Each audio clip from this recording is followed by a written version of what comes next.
Greetings, and welcome to the June 2024 edition of Ponca City Monthly Plus magazine. This column is Future Ed, Thoughts on Higher Education. I'm Stephen Scott. Vilfredo Pareto. I'm sure that name rings a bell of familiarity with everyone. Not. But maybe it should.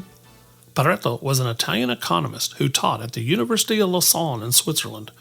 In 1904, he discovered that 80% of the land in Italy was owned by only 20% of the population. He continued his research to include other nations and discovered that the richest 20% of the world population receives 82.7% of the income.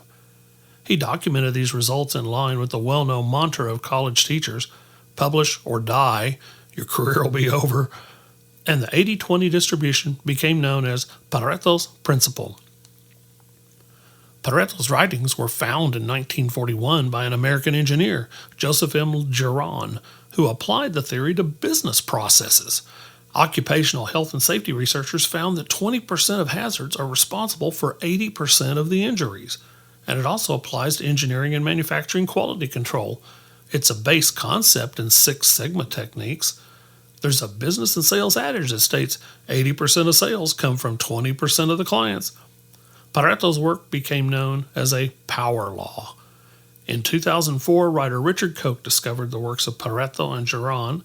He found that 80% of traffic is on 20% of the roads, 20% of athletes win 80% of the competitions. Microsoft found that fixing 20% of reported bugs in their software resulted in an 80% reduction in system crashes. So Koch applied the 80-20 principle to his life and work and documented the success in his book, which has sold over 1 million copies in 40 different languages. If you've read this far, you're probably wondering, how does the 80-20 principle apply to me? To look at Koch's findings, the greatest amount of results, 80%, came from 20% of the effort.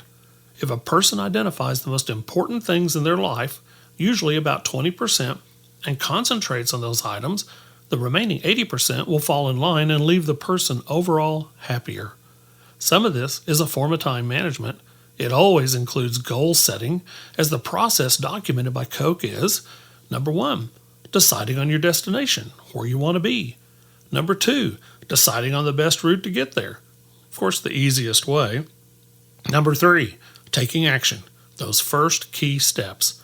For comparison, let's look at my education journey. I spent 17 years at Conoco as a technician, low pay and yet knowing I was capable of more.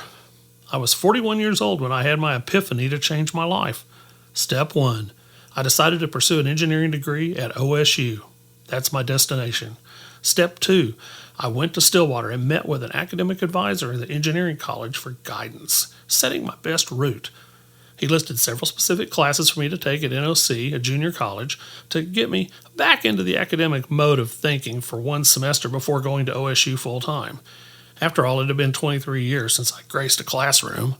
He ensured all of the classes were transferable to OSU and all applied to my preferred degree. Step 3, I enrolled at NOC and started my journey. The comparisons do not end there. After graduation, 3.5 years later, I enjoyed a very rewarding 20-year career in the government. So, I spent 18% of those years in school, which resulted in 82% of years in a successful career. The numbers are close enough to be relevant. How about you? Are you where you want to be? Can you envision yourself doing something else more rewarding? Would a degree help you get there?